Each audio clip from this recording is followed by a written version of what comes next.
As you can probably tell from my bookshelf tour video, I really like Jacqueline Wilson books. She's basically the author that's been in my childhood all the time, basically. I've read pretty much every one of her books, whether I own it or whether I borrowed it from the library. I like her books, from the characters to the prose to the issues that she deals with in her books. So it's safe to say that I do have a few favourite books of hers, which I'm going to tell you about today and review. These top 5 books are in no particular order, by the way. So the first one is Sleepovers, which isn't the most intellectual or the greatest piece of literature ever, but it's definitely the book that I've reread the most, because as you can tell it's like really small and it's really easy to read. For a younger audience, as you can tell, as it's been published by Young Corgi. And Sleepovers is about a group of friends called the Alphabet Club because each of their initials begin with a letter of the alphabet. In the book here, the characters in this book, as you can tell, are Amy, Bella, Chloe, Daisy and Emily, and the narrator of the story is Daisy. Daisy's recently moved to the primary school and she's basically really new in this group of friends, and they've all decided that for their birthdays they're going to have sleepovers, and Daisy is really excited about it. She really wants to have a sleepover, but she's just really worried because her older sister has a disability, like she can't really eat properly, she's in a chair constantly and she can't really talk, so she's nervous about what her friends will say about her sister. Like I said, this book is a really easy read, as there's loads of illustrations like basically on every page, as you can see there. In particular that I like about Jacqueline Wilson's style of writing is the fact that she writes as if it is the actual character speaking, so it's almost as a diary entry, but not necessarily all the time. She's just writing at how the character would say it. In the books, she doesn't have necessarily the best grammar, because an 8-year-old girl wouldn't have the best grammar in the world, and she'd speak and have a certain dialect. As for example, in the first line of chapter 3 in this book, the sentence goes, Amy and Bella and Chloe and Emily and I all got very excited about the sleepover party. As you can tell, not the best grammar. And on the last page of the book, there's a sentence that goes, it was so wonderful, which you wouldn't probably get in a traditional book, as it's not the perfect way to say things, but it's how the character in this book would say it, so she put it in.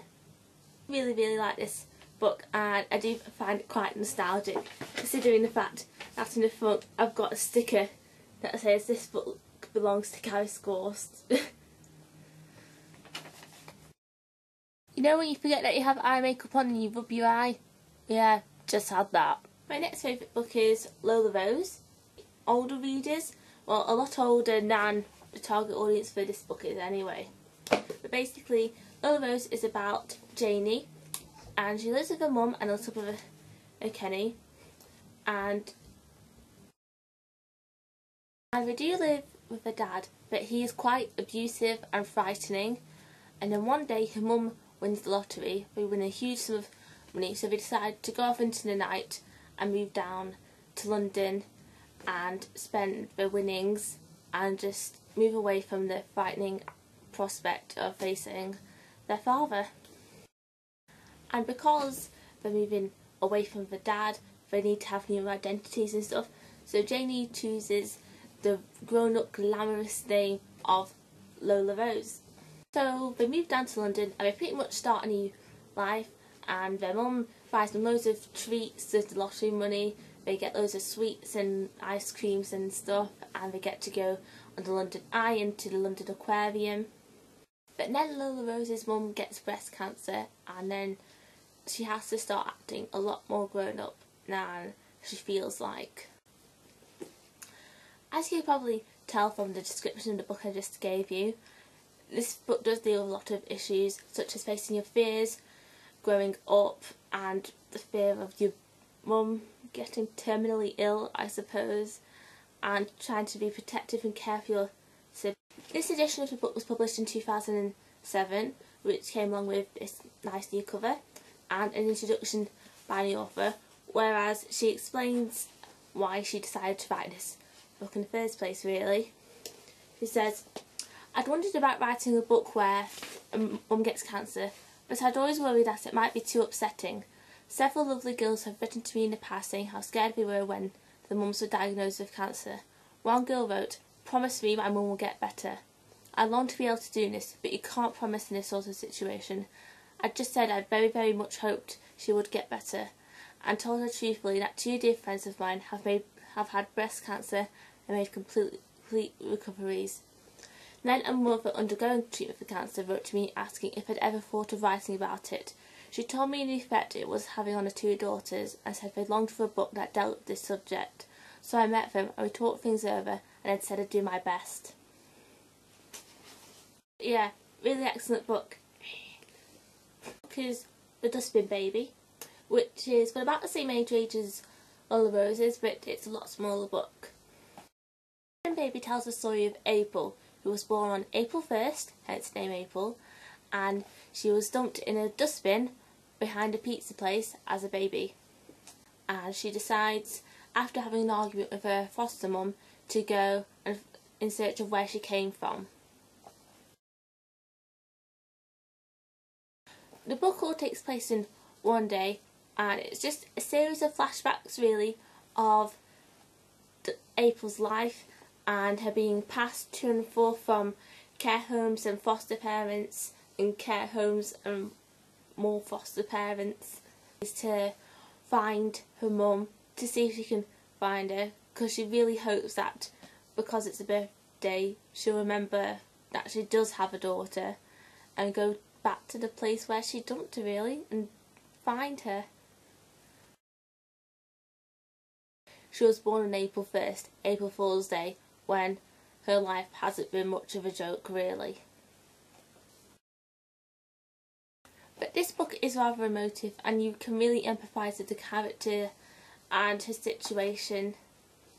This book was actually adapted into a BBC TV drama which starred Dakota Blue Richards as April and Juliet Stevenson as her foster mum. I did watch the TV drama and I did really, really enjoy it, and it did almost make me cry, if I'm being honest. And if you do want to watch it yourself, then I think it's on YouTube somewhere, or you can order a DVD, I believe. My next favourite Jacqueline Wilson book I don't actually have a copy of, but I borrowed it from the library a few years ago. But here is a picture of what the cover looks like. It's the Illustrated Mum. The Illustrated Mum is told from the point of view of Dolphin, and she has a sister called Star and their mother, Marigold, whose body is adorned with tattoos of various things such as dolphins and daffodils and eyes and diamonds and snakes and frogs and a whole variety of things which have a personal meaning to her, and every chapter is named after each one of these tattoos. Their life, really. Marigold, she's not the best mum in the world. She loves her children dearly, but she often goes out at night, drinks a lot, and then when they wake up in the morning she's still not home. But when Dolphin finishes school, she still manages to pick her up. So in that way she still is loving it and she does care about them, but she still likes to have fun at the same time. The book does deal with a lot of issues like anxiety and social services and various other things, and the target audience for this book is slightly younger than The Dustbin Baby or Lola Rose, I believe, but it's still pretty much for older readers. Some of the things that happen are quite dramatic and a bit, well, it wouldn't be suitable for somebody who was 7 or 8, for example. But yeah, I'll definitely rate this book. But yeah, I'll definitely rate this book really highly. And this book has also been adapted to a TV drama produced by Channel 4, I believe. And the full thing's on YouTube in parts. But final top Jacqueline Wilson book is Double Act, which again I don't have a copy of, but I read it from the library. And I seem to remember this book, when I first read it, I felt very sad and quite depressed, which I won't tell you the reason for because spoilers. But Double Act is about twins Ruby and Garnet. Ruby is this one and Garnet is that twin with just slightly neater hair. And usually the prospect of twins is that they're both exactly the same person, but they're not really. As you could probably tell by the front cover, Ruby's hair is, who's the one on the left as I just mentioned, has messier hair, is a bit more boisterous and loud, whereas Garnet is more neat and tidy and quiet and peaceful and shy. Count, as is explained in the first chapter, or in the first paragraph I think, they've just got like a massive logbook thing, so they decide to count and write down and make a diary of all the things that have happened to them and their adventures and stuff.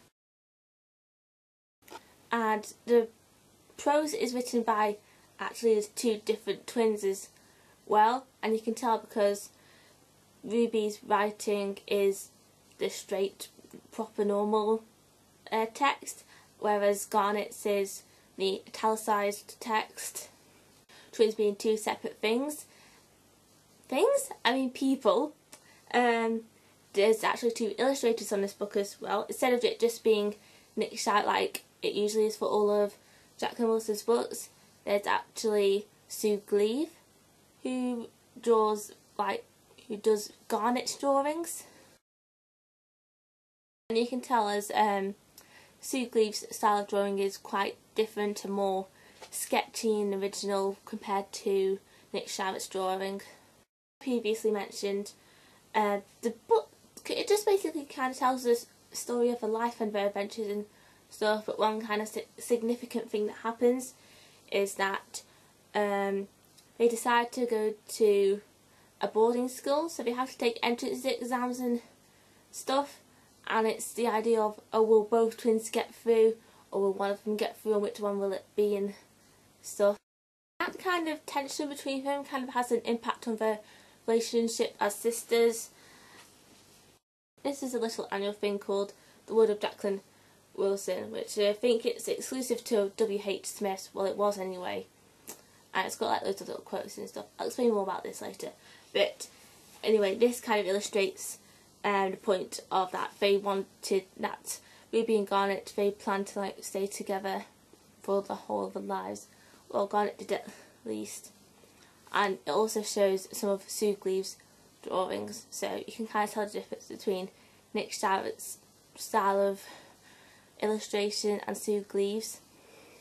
So it's like, shows those pictures there, and it says, "We got it all sorted out. We'd stick together when we were young, and when we were old, and when we were even older, and if we ever wanted to get married, then we'd marry twins and have twin babies." Illustrator's name wrong the whole time, and it's actually Sue Heap.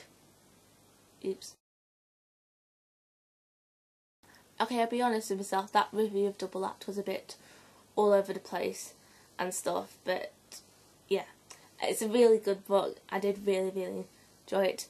And also, it's another book which has been turned into a TV drama, and also I believe that you can get, it's been adapted for like the theatre, so you can get like a theatre script of it in case you want to perform it in a production if you want to.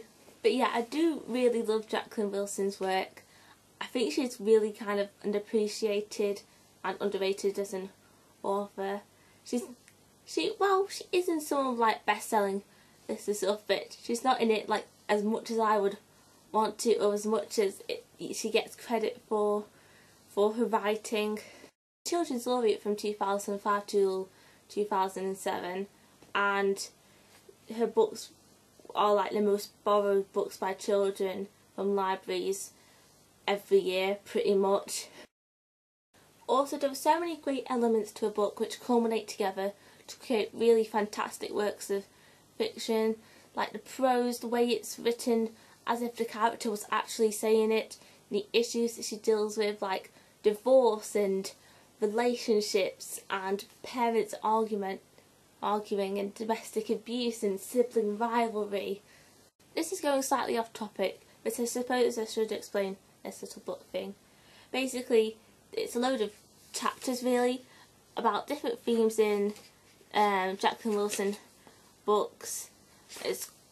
I think some of the ones that feature in this one are quite old. Books that were published during and before 2003 anyway. Anyway, as I said, each little chapter has got a different theme that is relevant to what's in Jacqueline Wilson's books. So there's friends, and then there's style and wishes and fears. And at the beginning of each one, there's a little intro by Jacqueline explaining about her friends and parents and styles and wishes and stuff. And then it's got little extracts from the book which kind of relate and correspond to what that theme is about. This is going slightly off topic, but I suppose I should explain this little book thing. Basically, it's a load of chapters really about different themes in Jacqueline Wilson books. I think some of the ones that feature in this one are quite old. Another thing about her writing style is that sometimes it's quite poetic and it makes the text really fluid and stuff. For example, in the Warrior website, this is said by William, the extract goes, "It's okay on the computer because it does a wiggly red line under the word if you've spelt it wrong. Almost every word I type ends up with wiggly red lines. I feel as if I am all wrong, and there is a wiggly red line under me. I am bottom in the class. I am useless at everything. I can't add up or take away or multiply or divide. I can't make up stories. I can't remember history or geography.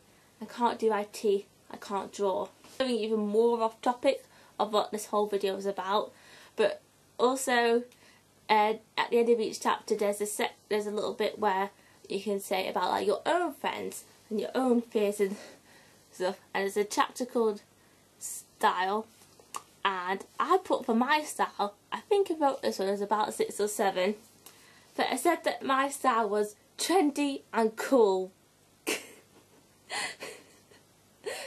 Oh, I just find that hilarious, to be honest. Why did I say that my style was trendy and cool?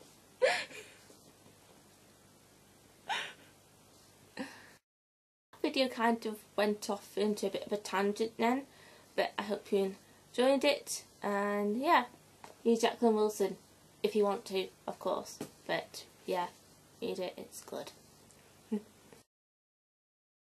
When I was about 11 or 12, I did stop kind of obsessively